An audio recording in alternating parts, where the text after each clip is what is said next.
Hi friends, welcome to my channel Miza Kids. आज हम सुनेंगे कहानी ईमानदारी का इनाम। एक गांव में मोहन नाम का एक गरीब लड़का रहता था। मोहन बहुत ईमानदार और मेहनती था।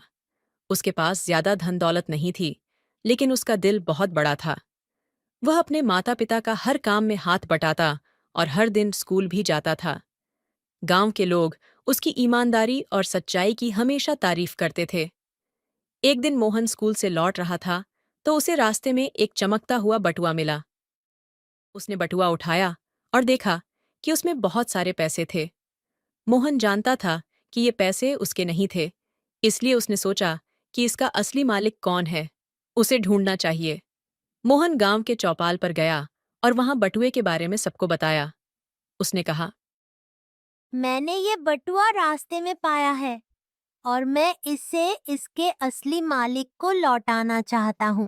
गांव के प्रधान ने मोहन की बात सुनी और गांव में घोषणा कर दी कि जिसने भी बटुआ खोया है, वह आकर पहचान ले। कुछ ही देर में गांव का एक बड़ा व्यापारी वहां आया और उसने कहा कि बटुआ उसका है।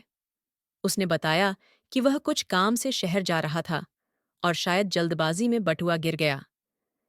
व्यापारी ने बटुए के अंदर रखी सारी चीजों का सही सही वर्णन किया, जिससे सभी को यकीन हो गया कि बटुआ उसी का है।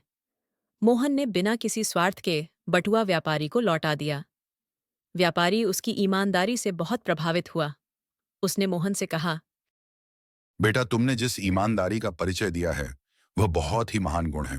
मैं तुम्हें इसके लिए इनाम देना चाहता हूँ। मोहन ने विनम्रता से जवाब दिया, मैंने तो सिर्फ अपना कर्तव्य निभाया है, मैं इनाम के लिए ये नहीं किया। लेकिन व्यापारी ने जिद की और मोहन को इनाम के तौर पर कुछ पैसे और किताबें दीं। उसने मोहन की शिक्षा के लिए भी सहायता करने का वादा किया। इस घटना के बाद मोहन गांव में और भी मशहूर हो गया। उसकी ईमानदारी और सच्चाई की कहानी हर जगह फैल गई। सभी बच्चों को मोहन से सीखने को मिला कि ईमानदारी सबसे बड़ा गुण होता है और सच्चाई का हमेशा इनाम मिलता है, चाहे देर से ही क्यों न मिले। इस कहानी से हमें यही सीख मिलती है कि सच्चाई और ईमानदारी का मार्ग कभी आसान नहीं होता, लेकिन यह हमें जीवन में सच्ची सफलता दिलाता है। Thanks for watching. Please like, share, and subscribe.